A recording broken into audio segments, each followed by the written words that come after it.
On est le 7 novembre et bienvenue en prenant votre café. Et je vous parle de budget encore par rapport à notre PIB et d'autres pays. Devrait-on forcer les gens à voter? Et ne riez pas, c'est une suggestion et ça existe dans certains pays. Chaîne suspendue en France. Au Québec, la sortie de Lucien Bouchard dans les journaux, est-ce qu'il y a trop d'organismes, le TAL, le TAT, le CPTAQ, puis nommez-les tous? On va parler de ça. Martinez qui se met de la pression, les fonds, justement, il y a trop de fonds. On va parler de ça. Piste cyclable. OpenAI n'ira pas en IPO cette année. Snapchat qui va bien, enfin. Apple, pas Apple, Tesla va super bien. Merci à une compagnie rivale. Un autre gagnant de la course à l'intelligence artificielle, que je ne sais pas si vous le connaissiez, moi je ne le connaissais pas. La croissance du PIB canadien, la pire depuis 1962. Et j'ai quelques insolites, entre autres le mot de passe du système de surveillance des caméras du Louvre. Ça ne s'invente pas. On s'en va ici, on s'en va ici.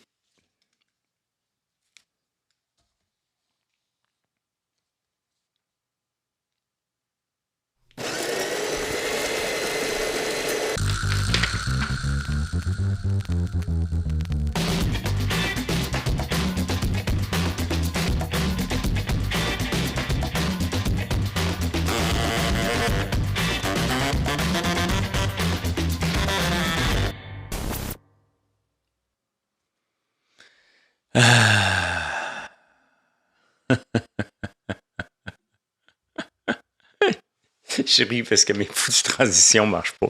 J'ai updaté quelque chose, mais ça n'a pas marché encore. C'est la vie. C'est ma vie. Ne changez rien caché sur mon laptop parce que vous voyez mon écran un peu. Pas grave. On parle beaucoup de la comparaison de la dette. Est-ce qu'elle est trop élevée? Puis elle n'est pas si élevée que ça. Puis la dette actuelle du Canada, okay, elle est de 43 % du PIB. Là, on se compare aux pays du G7. On dit, hey, on n'est pas si pire parce que certains pays sont à 115, d'autres à 95, 85, donc on est juste à 43. Non. Les autres pays incluent tout le pays au complet. Nous autres, on inclut juste le Canada.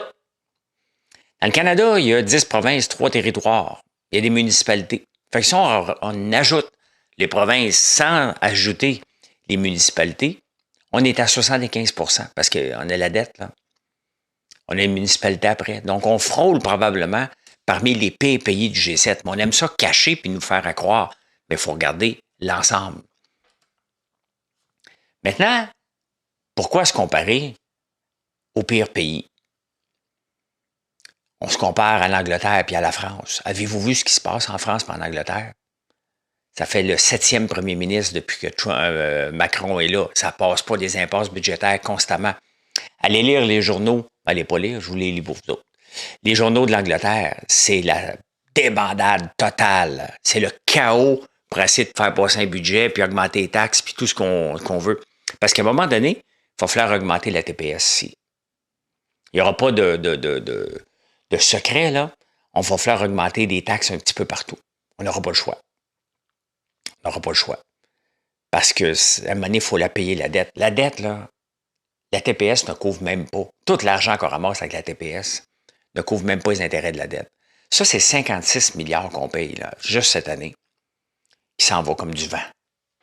Comme si on a vécu dans le passé, au-dessus de nos moyens trop longtemps. C'est exactement ça qui se passe. Donc, arrêtons de nous comparer au pire, là. Regardons l'impact. Si on se comparait avec la foi des autres pays, puis les autres pays cartonneraient, là, si on parle comme les Français, je pourrais dire, hey, oui, ça a de l'allure. Mais non. Ils vont pas bien, ces pays-là. Arrêtons de nous comparer avec des pays qui vont pas bien, là. 56 milliards, tu peux acheter bien des affaires, hein? Qu'est-ce qu'on a pour 56 milliards? On a une coupe de Nordvolt là, qu'on peut dépenser, là. Sincèrement. Pendant ce temps-là, ben, le syndicat de la fonction publique commence déjà à chialer. Hey, ça n'a pas de bon sens! Vous allez couper les services! Eux autres, là, ils ont eu une maudite belle raide, là. Sous l'air Trudeau, ils ont augmenté de 100 000 le nombre de cotisants. Faut pas oublier que les syndicats, eux autres, veulent avoir le maximum de cotisants, là. Là, ils se font dire qu'ils vont s'en faire couper. Fait qu'est-ce qu'ils vont faire? Il va falloir qu'ils coupent eux autres aussi, là. Ils veulent pas. Donc, ils ont tout de suite sorti pour dire c'est épouvantable. Sincèrement, l'Agence du revenu du Canada prend 5 appels par jour. Tu sais, à un moment donné, les syndicats, il va falloir qu'ils fassent leur part, si on veut les croire. C'est pas leur job de faire leur part, mais à un moment donné, il faut arrêter de croire ce qu'ils nous disent. Là. Et je répète qu'il n'y a pas rien qui se passe au gouvernement fédéral. Il n'y a pas d'attrition. Il y a l'attrition par les gens qui partent. 4 des gens partent à chaque année. Si on regarde sur 400 000, donc c'est 4 ça donne 10 000 personnes. Donc cette année, il va y avoir 10 000 personnes qui vont partir. Les 40 000 au bout de 4 ans qu'on vise, là, c'est pas 40 000 par année, c'est pas 40 000 tout de suite. Là. C'est les gens qui partent normalement. On n'a pas fait un gel d'embauche. Là. Vous pensez vraiment que ça va réduire? Mais non, ça ne réduira pas. Vous allez voir. Malheureusement, je suis obligé d'être sceptique. Je ne suis pas sceptique, je suis réaliste. Très réaliste. Donc, faisons attention avec les comparaisons boiteuses et regardons plus le taux d'endettement et les intérêts qu'on paye. On va juste regarder quelque chose, là, les intérêts qu'on paye. Quand c'est plus que la TPS, à un moment donné, ça devrait être le barème à ne jamais dépasser. Il y a d'autres sources de revenus du gouvernement, bien évidemment, là, mais c'est parce qu'à un moment donné, il va falloir augmenter tout. Il va falloir la payer. Vous êtes dans le même bateau, vous autres, à un moment donné, il faut que vous payiez vos dettes. Là. À moins que vous voulez le laisser à la prochaine génération, comme il vient de faire. Là. Forcer les gens à voter, Normand Lester arrive avec ça parce que, regardez, à Montréal, le taux de participation a été de 37 et Soraya Martinez a été élue avec 43 des votes. Donc, pratiquement par personne. T'sais. Moi, je n'ai pas été, pas le temps. Je n'ai pas senti l'urgence. En Australie, c'est obligatoire de voter, que Normand Lester nous dit. Puis il dit, est-ce qu'on devrait faire la même chose? Tu ne peux pas t'inventer n'importe quoi, il faut que tu ailles voter.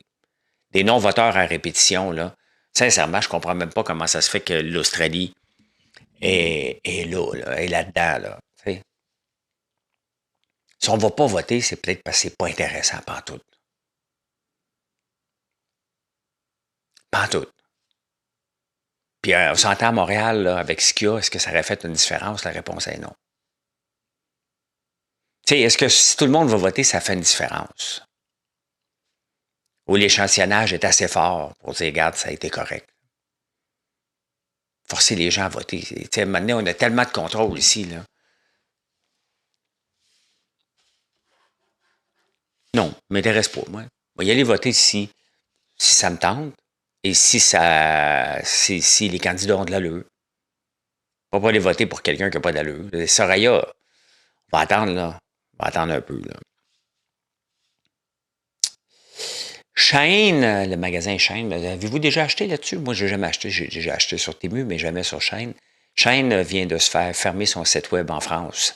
Ils vont ouvrir un magasin physique, par contre, mais le site web a été fermé parce qu'ils ont des poupées à caractère enfant pour amuser les messieurs. On va dire ça comme ça, là, sur leur site web. Je ne vais pas les voir. Ils ont des armes. À un moment donné, il va falloir qu'ils s'aident aussi. Là. Il va falloir qu'ils s'aident aussi. Là, acheter une poupée d'abord. Pour monsieur. Ça va au Québec.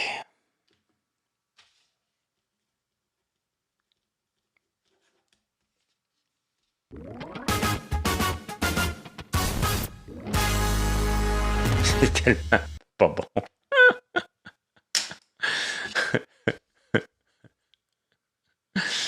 C'est tellement pas bon, ça n'a pas de sens.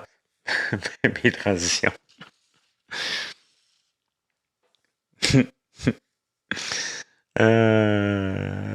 Ça me décourage. Ouais.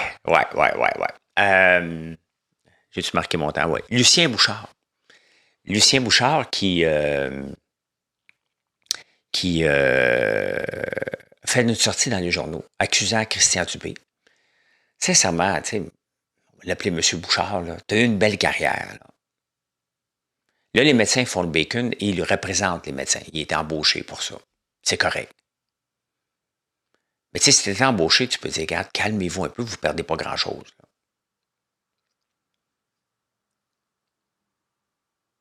Je trouve qu'il en perd un peu des plumes en allant dans cette direction-là parce que c'est pas la catastrophe pour les médecins. Loin de là. Puis il faut arrêter d'en rajouter à un moment donné là, sur Christian Dubé. Là. Christian Dubé a eu le mandat de faire une réforme. Il l'a fait.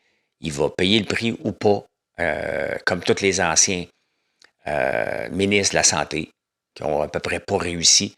Il est en barrette, là. C'est lui qui est responsable d'avoir donné beaucoup, beaucoup d'argent aux médecins, là. Donc, les médecins devraient le remercier. Donc, il y a un certain balancier, là.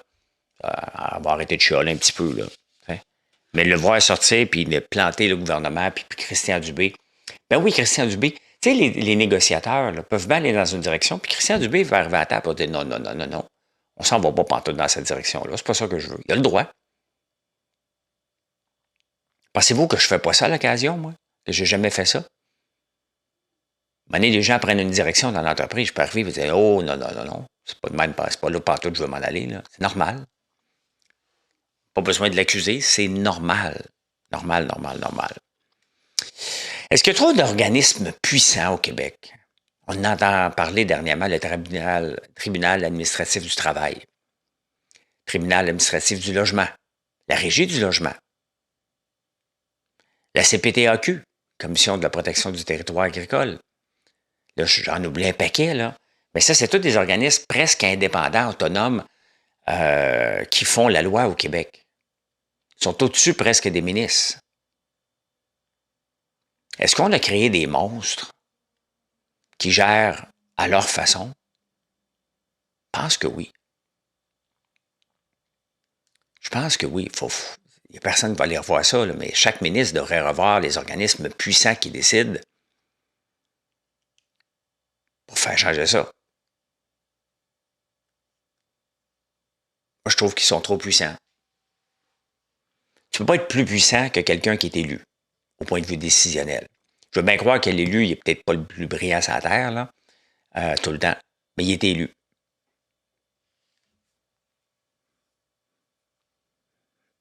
C'est pas normal que le tribunal administratif du travail décide OK, on n'envoie plus les contrôleurs routiers sur la route, ça leur prend une arme. C'est pas eux autres de décider ça. Les arrêter d'aller au travail parce que c'était trop dangereux. C'est franchement, ils ont fait leur travail pendant des années. Là, c'est eux autres qui décident si c'est une grève ou non de la STM. Voyons.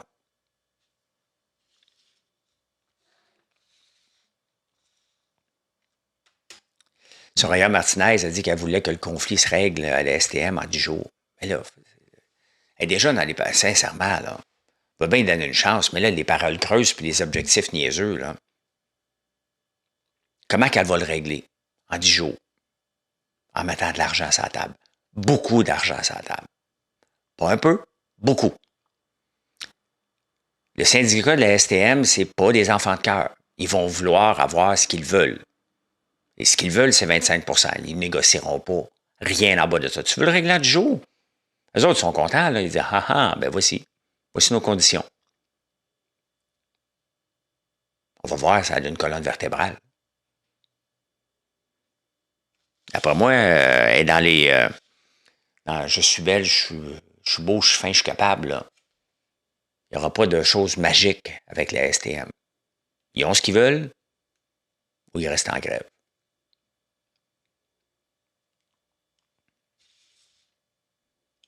J'ai parlé des organismes puissants. Est-ce qu'il y a trop de fonds au Québec? Mais non, mais c'est parce que tu lis les journaux, tu dis, voyons, il y a un fonds vert, il y a un fonds des générations, il y a un fonds des réseaux de transport terrestre. J'ai comme l'impression qu'on prend l'argent et on la met un petit peu partout. Puis là, on essaie de faire de quoi avec, puis là, il y a des surplus qui s'accumulent, puis on est cassé comme des clous, parce qu'on n'investit pas. Regardez le fonds vert, là. On a mis beaucoup d'argent dans les niaiseries de la filière batterie, là. Sincèrement, il va falloir enlever ça aussi, tous les fonds, là. Non, mais quand tu veux dégraisser, à un moment donné, tu regardes tout ça, là. Il y a bien du dégraissage à faire, là. Si on veut que la province soit dynamique, il va falloir enlever toutes sortes d'organismes, il va falloir enlever toutes sortes de fonds, laisser l'argent là, puis qui en a besoin, puis comment on l'administre, là. Ça prend des gens pour gérer tous ces fonds-là, là. Ils ne servent à rien, puis on ne comprend pas rien. Y a-t-il vraiment quelqu'un qui a compris c'était quoi le fonds vert et à quoi ça servait? Autre que de donner des subventions cachées par la banque. Moi, je passe des fois sur un Bourassa, puis il y a une piste cyclable que j'ai rien compris, puis ils ont rajouté. Avant, c'était 3 voies chaque bord. Là, ils ont rajouté une piste cyclable, ils ont enlevé une voie. Ils ont rajouté un espace, un espace réservé pour les autobus. Même à 3 heures du matin, l'espace est réservé pour les autobus. Donc, il te reste 5 voie pour te promener sur Henri Bourassa. On a fait dans Henri Bourassa un boulevard de transit. On a voulu faire la rue Mont-Royal avec ça. Allez-y, c'est pathétique, vous n'allez jamais voir un cycliste. Jamais, jamais, jamais, jamais, jamais. Fait que la mairesse d'Annecy, elle dit, moi, je vais la démolir. Là. Avec raison, là. Ça n'avait aucun bon sens parce qu'il y a du trafic après ça. Là. On ne peut plus se promener dans la ville. Je sais que Ferrandez, l'ancien maire, il disait, puis c'était l'approche de Plante, puis de Rabouin, puis toute cette gang-là, le plus qu'on écœure les gens en auto, moins il va en avoir sur la route. Non, plus on va être pogné dans le trafic.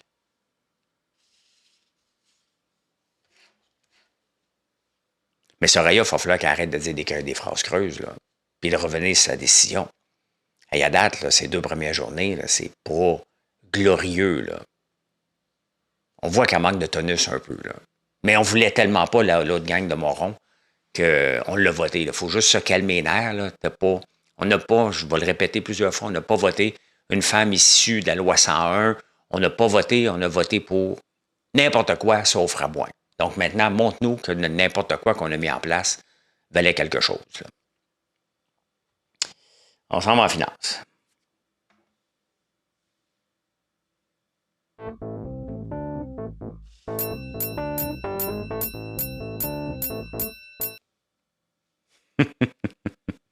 C'est que je capote avec mes petites transitions de merde.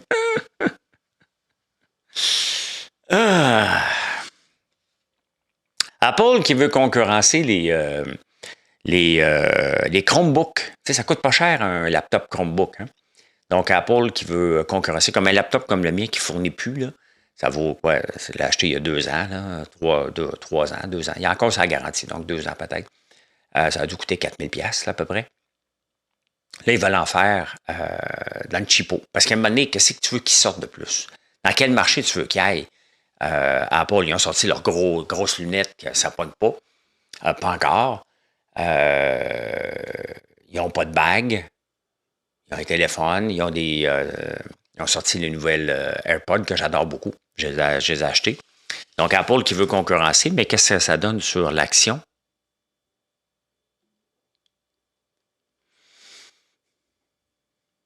Apple.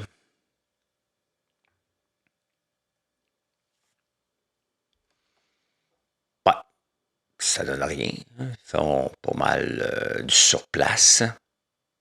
C'est un mois. Ils ont annoncé des bons chiffres pourtant, mais regarde, c'est pas la nouvelle du siècle. Là.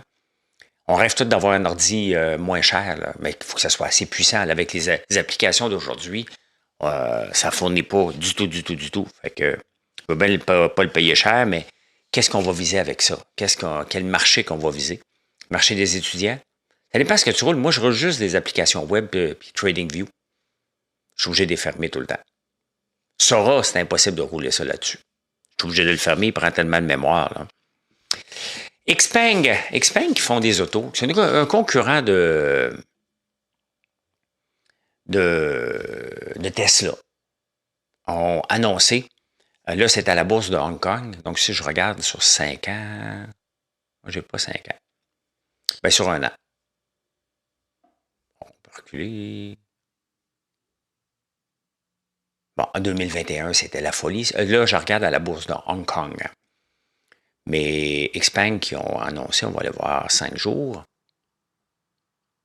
Donc, ils ont annoncé des chiffres pas pires et ils s'en allaient dans le robot taxi et dans les robots aussi humanoïdes. Et Tesla, on va aller voir Tesla tout de suite après. Tesla qui a monté en flèche. Pourquoi? Parce que c'est une validation pour eux autres. Et s'il y a d'autres concurrents qui le font des robots, je parle souvent d'évangélisation. Si on est tout seul dans un marché à parler, ça va être plus long parce qu'on va être les seuls à faire du marketing, puis il n'y a pas de validation de marché. Plus il y a de concurrents, mieux c'est. Bon, Xpeng, c'est un petit concurrent de Tesla. Et qu'est-ce que l'action de Tesla a fait depuis un mois? Bon, elle fait un peu de surplace, mais elle a monté suite à cette nouvelle-là. Elle est partie de 442 à 464 dollars US. Donc, puis Tesla dit, écoute, c'est une validation. On a besoin de concurrents qui vont faire comme nous. Ça, là, c'est avoir confiance en ses moyens et dire, regardez, on investit énormément. On le voit, là, il y a un robot humanoïde aussi, Emo, je pense, qui va valoir 1500 pièces US.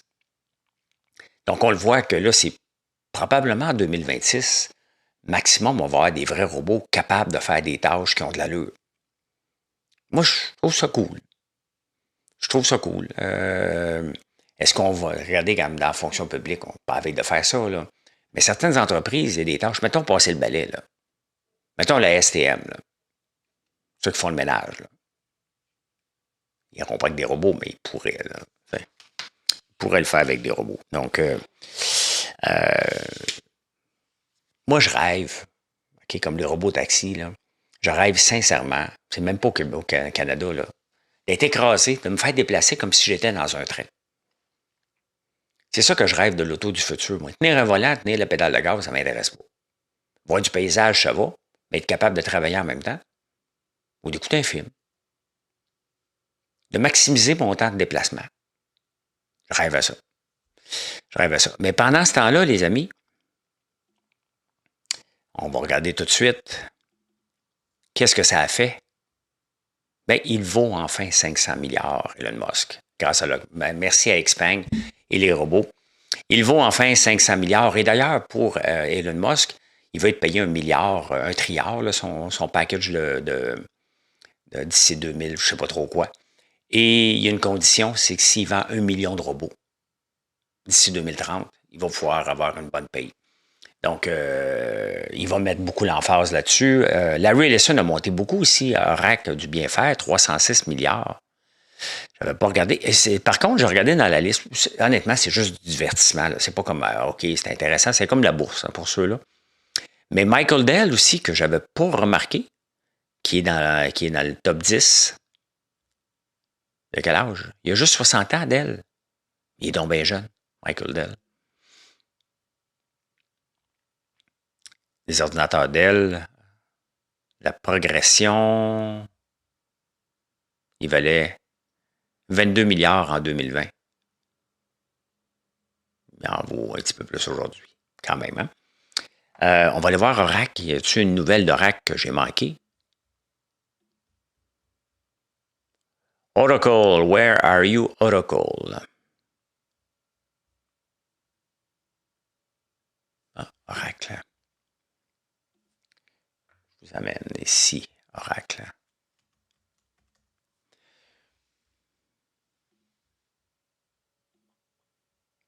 Pourtant, ça a baissé. Si on regarde sur un mois, ça a baissé. Ah ben, non.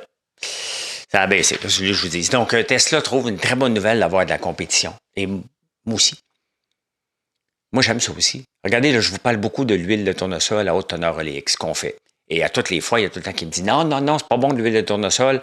Je dis ouais, t'as raison, mais pas la haute teneur oléique.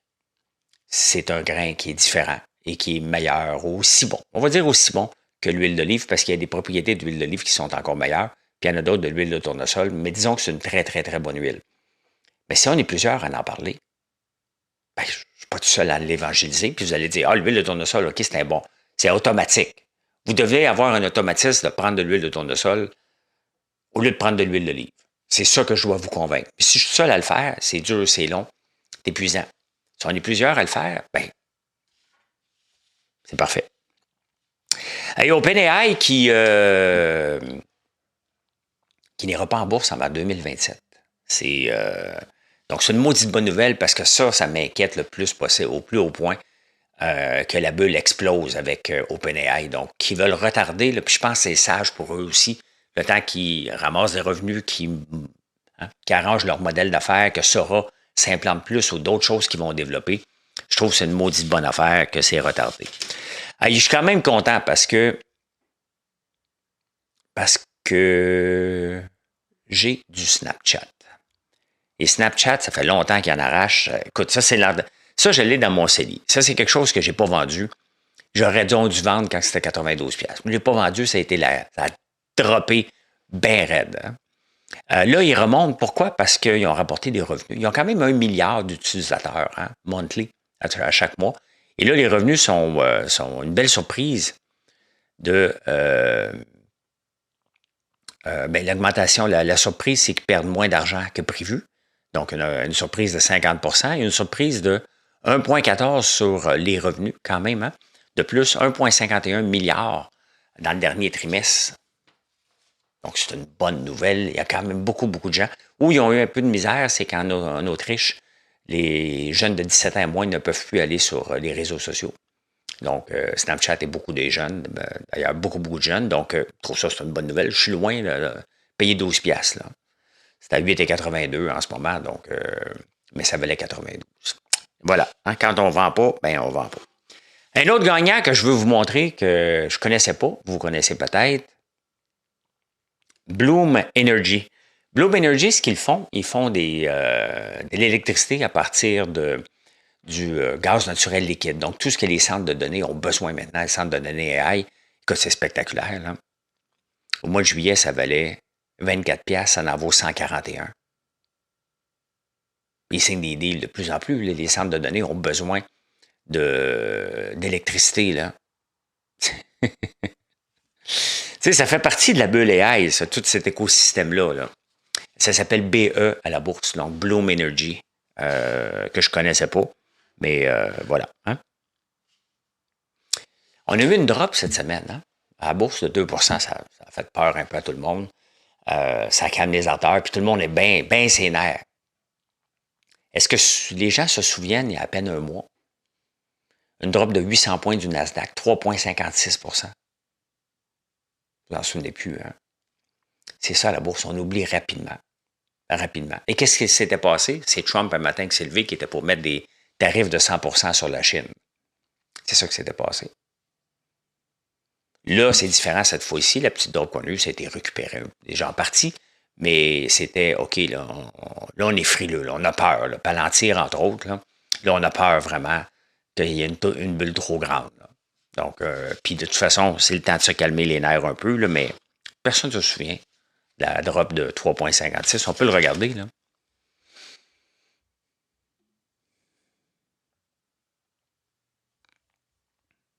Un mois. Le Nasdaq qui était à 25 102 drop beaucoup et remonte et il est en ce moment à 25 666. Hein? Pas si pire. Tu sais, quand on regarde comme Snapchat, c'est que si on veut que, entre autres Snapchat, dans leur Snapchat, il y a une section chat aussi, là. Ils ont signalé avec Perplexity aussi, donc ça l'amène des revenus supplémentaires.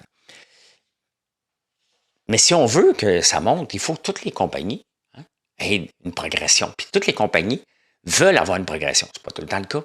Donc, quand une compagnie comme Snapchat augmente un peu, ben, ça fait augmenter le Nasdaq.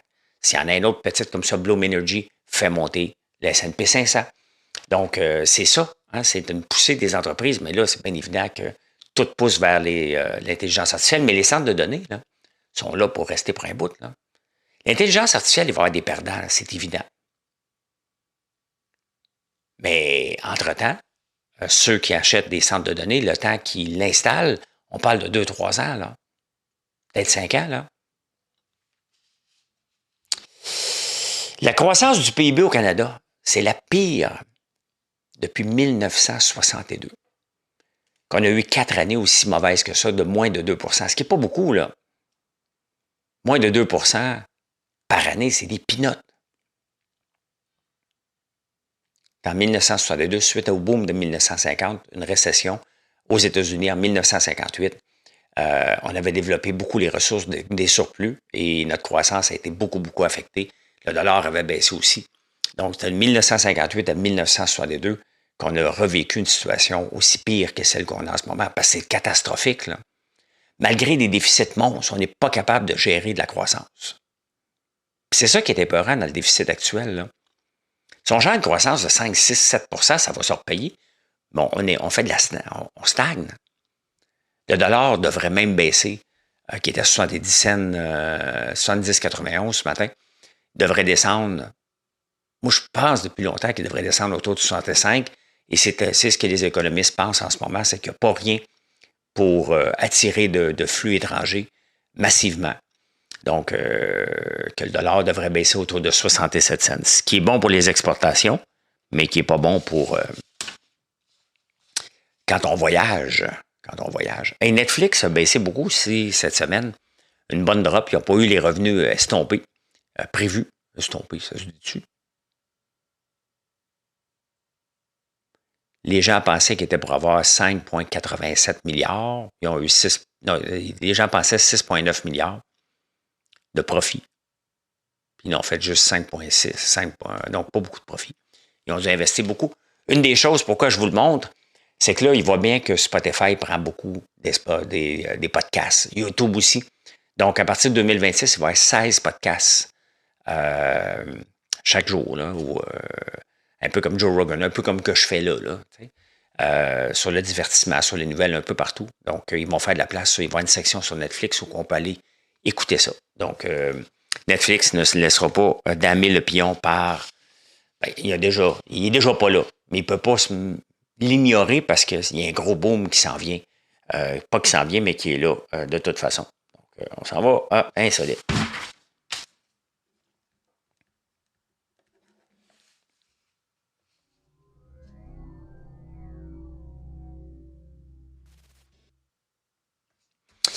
Insolite, la cuisine de 2075. Hein? Quand j'étais jeune, on parlait de tout ce qui n'était pas ça passé en l'an 2000, donc tout le temps 50 ans en avance. Ben, la cuisine de 2075, là, je ne cherchais pas une bouilloire pour voter. Elle n'existera pas. Tu vas peser un bouton, l'eau va sortir chaude. Je pense qu'on a déjà ça, là, mais ça va être standard. Pas de toaster. Non, il va y avoir d'autres types de choses, mais il n'y aura pas un toaster sur le comptoir. Les frigères vont être cachés. On est déjà là, mais là, ça va devenir la norme.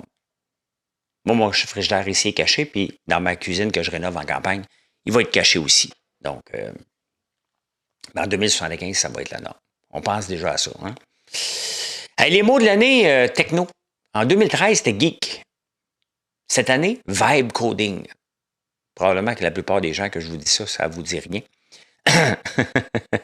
C'est de coder à l'aide de l'intelligence artificielle, entre autres. C'est à peu près ça. Et l'autre mot, je ne sais pas si vous connaissez, vous me le direz. Le Aura Farming, c'est la génération Alpha. Génération Alpha, c'est de 2010 à 2024, les 14 ans et moins, qui vont sur les réseaux sociaux pour avoir de l'air stylé, avoir de l'air cool, puis prennent des photos puis des vidéos pour accumuler comme des points Aura. Techniquement, ils ne devraient pas être sur les réseaux sociaux, mais ils le sont. Hein? Pas grave, m'en fous pas mal. Comment on peut contrôler la démence à l'âge de 50 ans? Encore, ça revient tout le temps, la santé du cœur. Contrôler la pression, contrôler le cholestérol, faire de l'activité physique. Si on fait ça comme là, moi j'ai 58, je fais ça depuis toujours. Ça ne veut pas dire que je ne vais pas avoir la démence. Mon père en avait, ma tante vient de décéder en avait, donc j'essaie de mettre les chances de mon bord. Moi, pour moi, la vie est une question de statistique. Là. Tout ce que je peux faire pour mettre les chances de mon bord, j'essaie de le faire. Je ne suis pas un saint, là, loin de là. Mais si je lis que quelque chose est bon, je vais le faire. Donc, ouais. Donc, checkez votre pression. Mangez de l'ail noir. Ça aide. Et finalement, pour terminer, le mot de passe du contrôle de télévision circuit fermé à Londres, les caméras de surveillance. Vous savez, c'était quoi? Le mot de passe du plus grand musée au monde. Louvre. Le musée du Louvre avec un mot de passe, Louvre.